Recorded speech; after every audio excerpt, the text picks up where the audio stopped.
Uy, si ate, ano nangyari sa kanya? Oh, ba't kaya nagtutulak? Tabihan mo, Rab. Tabihan. Ay, Rab. Risky, tabihan natin. Nasiraan. Nasiraan? Kawawa naman saan punta. Ate, ano nangyari sa'yo? Wala ng gas. Oh. Natatakot. Natatakot siya. Saan magagasolina, ate? Malayo pa? Saan? Saan ka, we? Tulungan ka namin. Hindi na? Malayo pa ba? Tulungan ka namin. Hindi po, dyan na lang po. Huwag kang matakot sa akin. Taga saan ka ba? Diyan ka magpapagas? Hindi. Uuwi na po ako. Yung bahay mo?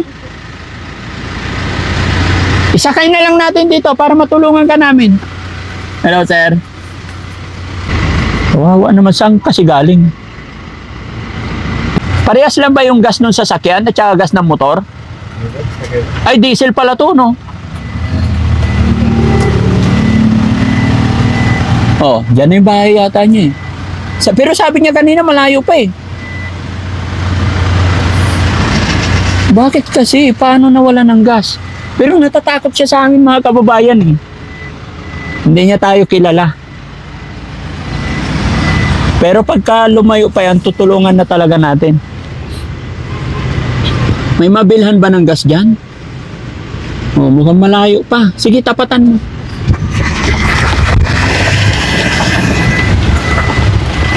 Ate, bigyan na kita ng pambiling gas. Huwag ka matakot sa amin. Saan ba uwian mo? Saan barangay mo? Ha? Pagbaba lang po. Pagbaba, malayo pa. Gusto mo tulungan kita? Saan ka galing? Ilang taon ka na? 25 po. May asawa ka na? Oo. Nagtatrabaho ka? Sige. Sabi mo malayo pa eh. Akin na, tulungan kita. Hindi na? Sigurado ka? Bakit hindi ka kasi nag-gas? Gilid mo konti, man. Ha? Gilid mo, kanan. Ayan, halika, miss. Tutulungan kita para pambili kang gas. Halika, huwag ka matakot. Stand mo muna. Ayan. Ano pangalan mo, ate? Natakot ka ba sa amin? Laika po. Ha? Laika po. Laika, ako si Daddy Frankie. Nanginginig sa atin. Oh, naawa lang ako sa'yo kasi siyempre babae nagtutulak. Pawis na pawis. Ano ba trabaho mo? Wala po. Wala. Bakit ka naubusan ng gas? Dito po. Hindi mo alam. Ilan na anak mo? Dalawa po. Dalawa. Bakit ka natatakot? Huwag kang matakot sa amin, ha? Kaibigan kami. Ha? Kilala mo si Daddy Frankie?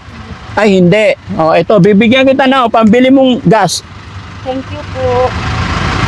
Maraming salamat. Oo, maraming nagtitinda dyan na yung per litro. Kasi para hindi ka, nagtutulak. Ano ba barangay mo? Kay Mesias na po. Primisias. O, may sa likod, men. Tabi mo. Sige. Sige, gilid mo. Kala ko kasi pwede yung pwede yung diesel ko. Bigyan na lang sana kita eh. Sige, ingat ka ha. Opo. Okay, okay.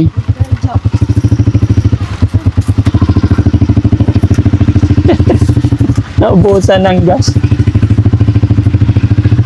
Ayan mga kababayan, hindi na tayo natatakot siya sa atin kaya ayun.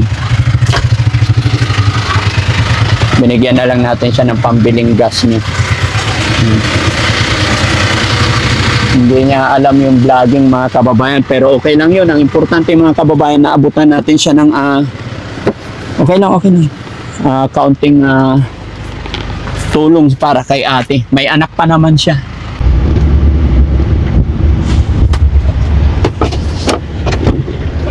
Ate, gusto mo maghintay ka dun sa silong? Bilhan ka namin ng gasolina? Hindi na po. Bababa na po yung bahay namin. Yung bahay nyo. Oh, kasi kung malayo pa, Hindi po. maghintay ka dyan sa silong ng mangga, bibili kami gas para hindi ka magtulak. Ano na lang po.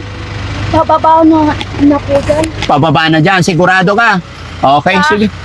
Hintayin ko lang po yung papa ko na na ano, kamatay po. Ah, namatay papa mo. Bakit? Ano po, mayroon po siyang sakit po sa ari-ari. Saan siya manggagaling? Ano, kinuha na po siya ng ano, ng pagbabalsamo po. Ah, kinuha na ng ambulance. Hindi. Nang Ah, kaya pumunta ka doon. Nireport niyo yung tatay mo. Ayun po. Sige, sige Ading. Alam ko nagmamadali ka. Pasensya ka na. Kaya pala mga kababayan, patay sila. Namatay daw yung tatay. Tignan mo nga naman, kaya pala hindi siya makausap ng maayos. Tapos ganun pa nangyari, ano? Pumunta pala siya ng punerarya para pa-pick up yung tatay nila na namatay. Kaya pala wala siya sa God bless you, kapatid. Okay na, sige. Out sa family mo, nakikiramay kami. Ay, wala bang magbigay man lang ng gas dyan kahit konti? Mga motor. Kakaliwapin nyo kung dyan ang bahay para ituloy. Bakit ano po ito yung bangkay? Pero kung okay na ba, kausapin nyo Sam.